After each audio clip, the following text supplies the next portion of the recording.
Hello दोस्तों, teaching school by रश्मि में आप लोगों का स्वागत है। आज दोस्तों मैं आप लोग को प्रेजेंट इंट्रोगेटिव सेंटेंस बताऊंगी। इंट्रोगेटिव सेंटेंस बनाने के दो तरीके होते हैं।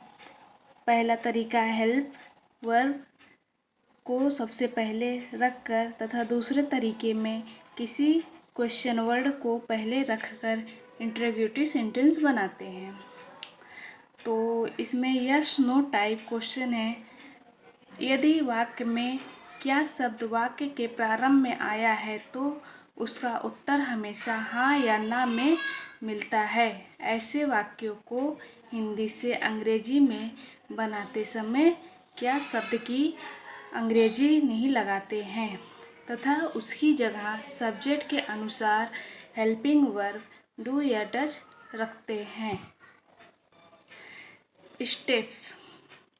सबसे पहले सब्जेक्ट के अनुसार डू या डज रखते हैं। उसके बाद दूसरा स्टेप है, उसके बाद सब्जेक्ट रखते हैं। फिर है सब्जेक्ट के बाद मेन वर्ब का फर्स्ट फॉर्म रखते हैं। उसके बाद कर्म रखते हैं। कर्म के बाद यदि अन्य शब्द आते हैं तो उन्हें रखा जाता है। वाक्य के अंत में प्रश्नवाचक चिन्ह का प्रयोग जरूर करते हैं। नोट: इंट्रोगेटिव सेंटेंस में सिंगुलर सब्जेक्ट के साथ वर्ब में यस या ईएस नहीं लगाते हैं। Structure: do does plus subject, फिर plus verb plus object plus other word plus question mark लगाते हैं। तो इससे आपको समझ में आया। पहले हम लगाएंगे डू डज, फिर जाकर हेल्पिंग वर्ब लगाएंगे, फिर सब्जेक्ट लिखेंगे, फिर वर्ब लिखेंगे, फिर ऑब्जेक्ट लिखेंगे, फिर अदर वर्ड्स कोई है उसे लिखेंगे, फिर क्वेश्चन वर्ड लिखेंगे। एग्जाम्पल है यहाँ पर, क्या तुम पढ़ते हो? Do you read. सेकेंड है, क्या वे खेलते हैं? Do they play.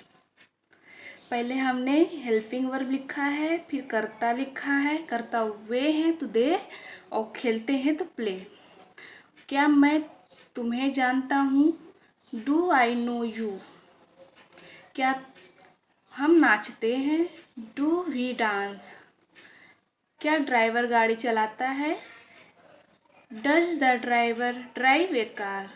इसमें हम ती में जब यस या यस सिंपल में प्रयोग करते हैं, लेकिन जब हम इंट्रोगेटिव बनाएंगे तो उसमें यस या ई यस का प्रयोग नहीं करेंगे। और सेकेंड टाइप है, हिंदी वाक्यों के बीच में कोई क्वेश्चन वर्ड प्रश्नवाचक शब्द आता है तो उस प्रश्नवाचक शब्द की अंग्रेजी अनुवाद करते समय वाक्य के प्रारंभ में रखते हैं। जैसे कुछ क्वेश्चन वर्ड यहाँ पर हमने लिखे हैं आप लोगों को आसानी से समझने के लिए। वाट को क्या बोलते हैं, व्हेन को कब बोलते हैं, वेयर को कहाँ बोलते हैं, हुम को किसे किसको बोलते हैं, विच को कौन सा कौन सी बोलते हैं, हुज को किसका किसकी बोलते हैं, हु को कौन बोलते हैं, हाउ मतलब कैसा, हाउ मच कितना मात्रा के लिए प्रयोग करते हैं, हाउ मेनी कितने या कितनी संख्या के लिए प्रयोग करते हैं, हाउ फार कितनी दूर के लिए प्रयोग करते हैं। यहाँ पर मैंने दूसरा स्ट्रक्चर लिखा है। पहले क्वेश्चन वर्ड होगा, फिर डू डज होगा, फिर सब्जेक्ट होगा, फिर वर्ब का फर्स्ट फॉर्म, फिर ऑब्जेक्ट, फिर अदर वर्ड, फिर क्वेश्चन मार्क। पहले क्वेश्चन वर्ड होगा, जैसे वाट है, व्हेन है, ये सब होगा। फिर हेल्पिंग वर्ब होगा डू डज, फिर सब्जेक्ट होगा, फिर वर्ब का फर्स्ट फॉर्म ही होगा, उसमें यस या ईएस का प्रयोग नहीं होगा, फिर ऑब्जेक्ट होगा, फिर अदर वर्ड होगा, फिर ऑब्जेक्ट होगा, क्वेश्चन वर्ड होगा। तो यहाँ पर हमने एग्जाम्पल लिखा है, वह क्या करता है, वह क्या करता है। अब इसमें क्या ये बीच में है तो हम इसका मीनिंग पहले लिखेंगे। What does he do, what does he do, वह क्या करता है। श्याम तुम्हें क्यों बुलाता है, why does Shyam call you. Shyam तुम्हें क्यों बुलाता है?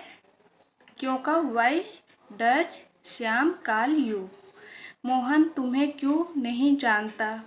Why does Mohan not know you? वह कितनी किताबें रखता है? How many books does he have? किताबें तो यहाँ पर बुक्स रहेगा। तो दोस्तों आज की क्लास में बस इतना ही। अगर क्लास मेरी अच्छी लगी हो तो चैनल को लाइक करिएगा और नेक्स्ट क्लास पाने के लिए चैनल को सब्सक्राइब करिएगा और शेयर करिएगा। और थैंक यू।